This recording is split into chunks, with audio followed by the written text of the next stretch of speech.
James Sanders, 29 years old, entered the bar and only wanted to have a couple of drinks after another exhausting day. There were a few empty tables. He sat down at one nearer to the door and glanced at his watch. It was 17:30. He would drive to his hotel afterward, take a shower, and dine at the Chinese restaurant across the street. Once back to his room, he would call his wife Nancy, as he had been doing these past 3 days. He missed her a lot, and leaving her alone in Buffalo for business trips has never been easy. They met after college, dated, and married 3 years ago. She was a financial planner and worked in the Buffalo branch of a Fortune 500 company dealing with insurance and investment. Both earned good money. They have their own house in the coolest neighborhood of the city. Nancy managed their finances, and their nest egg has been growing above expectation. These last 2 months, she has been constantly after him to think about a baby. James had a few projects and promised her that in a couple of months, they would start a family. Being a computer engineer, he was in Albany, New York, at a client warehouse to test a system he had designed and developed. "Thank God we are almost done," he told himself. "Tomorrow afternoon I'm driving back home and we'll be all over each other." He smiled, feeling a rush of anticipation. "When we start our family, I will have to travel less and delegate the tasks to others." A man suddenly stood in front of his table, taking him out of his thoughts. The man was around 60 years old, with short gray hair and well-built. "May I?" he asked James, and without waiting for a response, he sat opposite him. At the same time, the waitress came to their table. "2 rum and cokes with a slice of lemon in each, please," the man ordered. James sat there bewildered. He was going to order the same. It was his favorite drink. "Oh, excuse me." The man turned to James. "My name is Alexander and my friends call me Al." He reached out to him. "A few calls me the Great, but I don't like it." "What can I do for you, Mr. Alexander?" James asked. "Please call me Al, like your father did." "You knew my father?" James almost jumped from his chair. "Henry Sanders and I served together in the Army." "He died when I was 5. "I know, James." Al smiled. "He was killed in an ambush in the Middle East. I was too young at that time. I don't recall him that much, but my mom has kept all his pictures to remind me of him." The waitress came with their drinks. "Like father, like son." Al raised his glass after the waitress walked away. "Your dad also liked to drink rum and coke." "Oh, really?" James asked. "Yes. He always had a bottle hidden somewhere. Till now I can't figure out how he succeeded to conceal it from our higher grades." "We were told that he died as a hero," James answered. "He has always been a hero. It was late evening, and while returning to our camp from a patrol tour, we were ambushed by the enemy. He sacrificed himself for us." Al mopped his eyes. "In fact, he died in my arms." Al continued. "Before he left this world, he made me promise to look after his family." He gulped down his rum and beckoned the waitress. 3 months later, I was shot and the bullet passed through my body a few millimeters from my heart." Al continued. "You were lucky." "Yes, I was." The waitress came with 2 more rum and cokes. "I was airlifted to Israel for my surgery. Afterwards, I was discharged from the Army and flew back to Alabama. I went through some therapy. When I was back on my feet, I searched for your mom and you. I found out that she moved closer to her parents in Maine. I flew to Bangor where I met your late grandparents. They told me that she met an English businessman and got married. He took both of you to London." Al sipped his drink. "I was glad to hear that she found someone and moved on with her life. After my stepfather passed away in a car accident, we returned to the States," James said. "I know, you were 18, just finished high school," Al noted. James looked Al straight in the eyes. He was puzzled. "I have a few things to tell you." Al looked around. "Why don't we walk to the park? It's a better place to talk." Both men finished their drinks. Al threw some money on the table and they walked out. Washington Park was 1 block away. They sat near the Moses Memorial Fountain. When I returned home from Bangor, Al looked in the distance as if reliving these moments. I started searching for work. Soon afterward, two guys came to see me. They were like the Men in Black.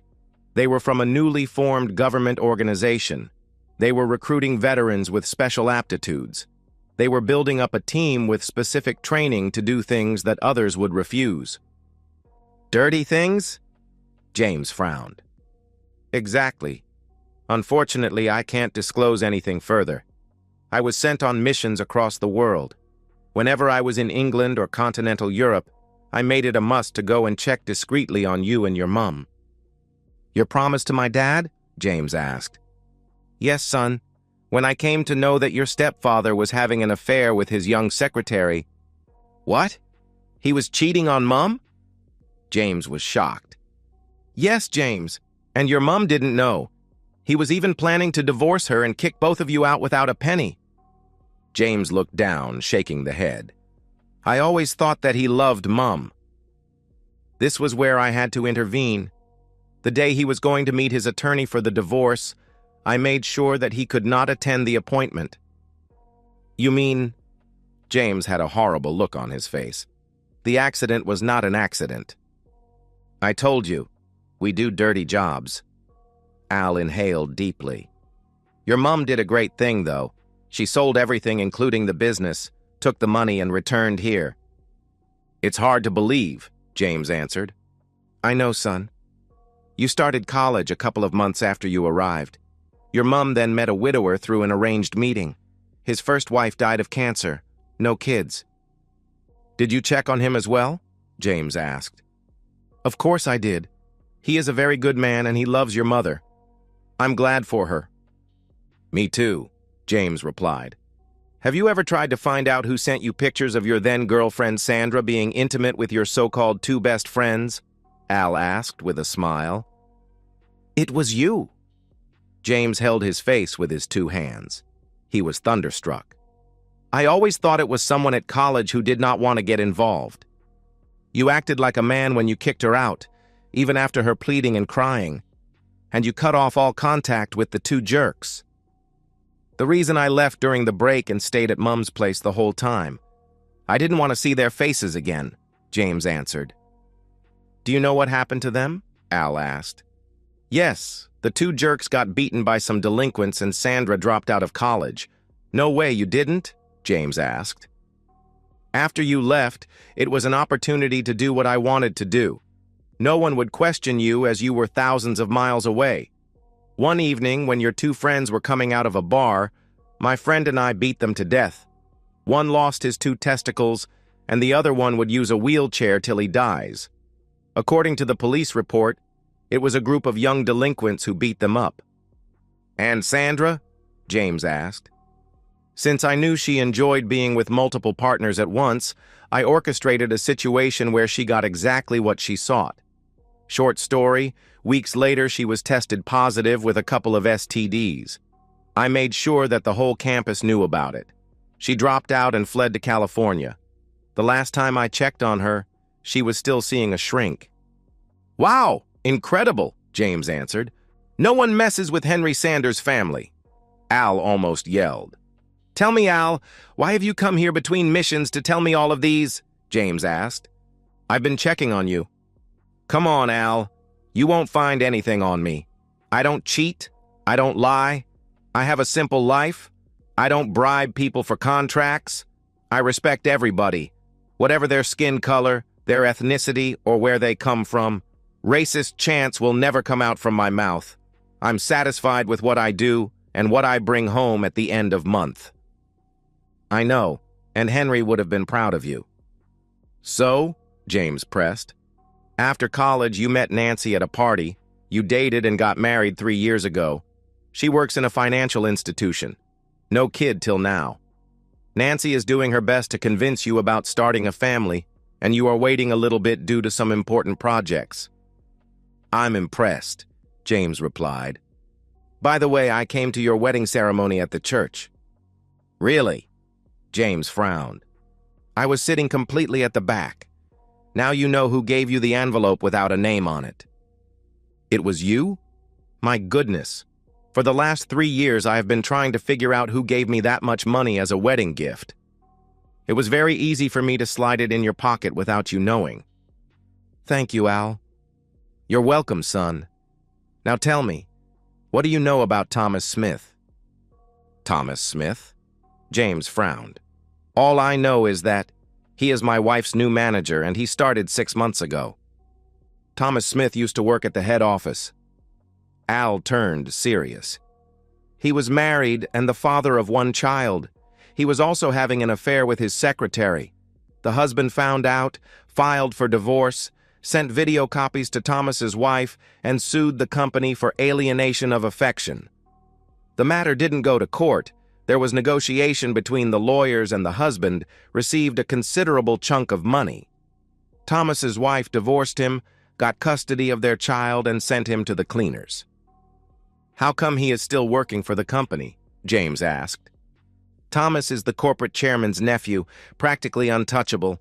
A new management position was created in their Buffalo branch, and he got transferred. Is he bad news? James asked. Yes, James. He's been having an affair with your wife for 4 months, Al replied. What? It can't be. Nancy would never do such things. She would never cheat on me. James was almost crying. I've been checking on her for 2 months. You've known about it for 2 months, James cut in. And now you inform me? Please calm down, James. In our profession, planning plays an important role. I had to wait for your next business trip to start Operation Cheaters. You have a name for it, lashed out James. Listen to what I have to say. They have been intimate in motels and sometimes in your bed when you were working late. We have wired your house. We have video recordings. Don't worry. Whenever you were at home, we switched everything off. From what I can see, she was never coerced or blackmailed. Al removed his Android, pressed a video file, and handed it to James. This is a recording from last night. Please don't throw away my phone through anger. James recognized his bedroom. Nancy, dressed in her white wedding gown, was on all four with Thomas. Whose body is this? He asked. Yours, Tom, Nancy replied. When will your wimp husband decide about a baby? He asked. Soon, lover. I'm working on it. It will be my seed which will grow in your womb, Thomas said. It will be your child, baby. I'll see to it. All your children will be mine. Do you understand? Thomas pressed. Yes, my love, she replied. A heartbroken James could watch no more. He handed the phone to Al and started crying. Al switched it off and put it into his pocket. Crying won't solve anything, Al shouted. James dried his tears. You can use the recordings and divorce your unfaithful wife, Al continued. You said you knew my father well. Very well indeed, Al replied. What would he have done in such a situation? James asked. You want to know? Yes, James replied. He would have cut both of them into small pieces and throw the bits into the river to feed the fish. How dirty is your dirty job? James asked without looking at Al. Very dirty. What do you have in mind? I want them to suffer in front of me till they die. James clenched his teeth. I knew it. Al jumped with joy. James sat there confused. I made a bet with my fellow friends about your reaction, and we have already been prepared. I don't understand. James frowned. Let's go. You follow me in your car. I will explain everything afterwards. James followed Al to an abandoned building outside of the city. Come, let's go inside, but don't make any noise, Al instructed. Al leads James to the creepy basement. He put a finger to his lips for James to stay quiet and opened a door. Inside the room, James found Nancy and Thomas sitting on the floor, both naked, tied, gagged, and blindfolded. There was a guy standing in a corner. He was all muscle and had short hair. He nodded at James. Al pulled James outside the room and closed the door. We took them during the night while they were sleeping, Al whispered. I took a suitcase and filled it with some of her personal belongings. I also took her wallet and her passport. My friend took Thomas's car and drove to his place and took a suitcase full of his belongings. His car has been given to a mechanic who is transforming it into spare parts. The operation was swift and discreet. Al held James's arm. Now you'll have to decide if you want to go forward or not. We brought our tools. We can still drop them in the middle of nowhere. They will have a lot of explaining to do to the authorities. I meant what I said. James looked around and found an old chair that was upside down. He took it, opened the door, and sat in front of the two lovers. Al nodded at the guy. The latter removed the blindfolds and walked out of the room. Panic could be read on their faces when they saw James sitting in front of them. "Never underestimate a wimp," James yelled at them. With their pleading eyes, they wanted to say something but couldn't. "You wanted to give your lover a baby." James addressed a crying Nancy. "You just needed to divorce me and marry him, as simple as that. But you wanted to have the wimp raise your lover's kids. Now you will have to pay," he yelled. He approached Thomas. "You took something that belongs to me. Now I will take something that belongs to you. Your life." Thomas was trembling in fear. James sat down in front of them. "I will see that you get the maximum pain. I want both of you to bleed. I want you to regret everything you did to me. I want you to curse yourselves. And above all, I want to be the last face you see before you die." The guy walked into the room with a huge wooden box. He placed it on the floor between James and the lovers. "Kill your enemies before they kill you," James said with a smile and opened the box. Nancy looked inside and fainted. Thomas tried to struggle but couldn't. "We'll start with you, lover boy." 2 hours later, Al accompanied James to his car. "Don't forget to do exactly what I told you. Calling everybody, and before the night is over, you call the police. They will tell you to wait 24 hours, etc. Memorize the script well and nothing will happen to you. You have a great alibi. The authorities will easily believe that they have eloped together. We will bury the bodies, or rather the human pieces, 3 states from here after cleaning everything here." "I will have to play my role," James answered. "Of course you will." "When will we meet again?" James asked. "When everything has settled down, I'll come and pay you a visit. I'll bring a bottle of rum." Both men laughed. "Now go and have dinner. Don't forget to give a huge tip. The waitress should remember your face," Al added. James got into his car and sped away. It's already been a year since the last time James saw Nancy and her lover. He did exactly what Al told him. When he reached home, he called everyone to inquire about Nancy. He filed a missing persons report. Under torture, Nancy had given her credit card PIN number and her email password. She also stated that some of their colleagues and managers were aware of their dalliance. Al made sure that one of his female friends used the credit card several times in every state till Dallas, creating a trail for the police to search. There, she used free Wi-Fi in a mall to open Nancy's email and send a message to James, explaining that she fell in love with Thomas Smith, that they had been having an affair for the last 4 months, and that everyone at work, at every level, knew about it. They decided to elope and live their future together and not to search for them. The police at various times called James to the precinct. He stuck to his script. He had a solid alibi, and without the bodies, they let him go. 6 months after Nancy was gone, a detective knocked on James's door. "We have followed the path your wife took and found that she stopped at gas stations and convenience stores where there are no cameras. Do you have any idea why?" the detective asked. "I have never done this trip. I'm sorry I can't answer your question," James replied. "I have another question." The detective seemed perplexed. "We have gone through all your bank accounts and other financial documents. Why has your wife left all the money? She didn't even take half of it, except for some expenses on her way to Dallas."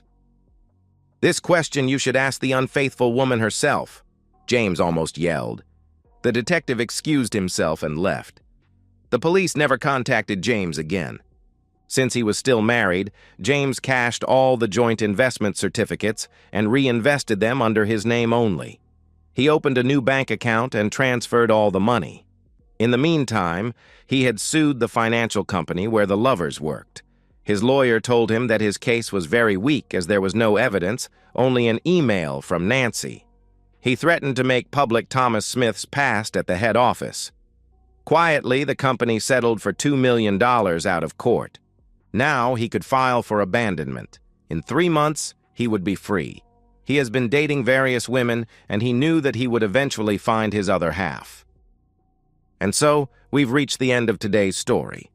Was it what you expected, or did it take a twist you didn't see coming? I'm curious to hear your thoughts. Share them in the comments below, and let's get a conversation going. If this story kept you hooked, make sure to hit that like button. And if you're new here or just haven't subscribed yet, now's the perfect time to join our community. I bring you fresh, captivating stories every day, so click that subscribe button and turn on notifications so you never miss out. Thanks for watching, and I'll see you in the next one.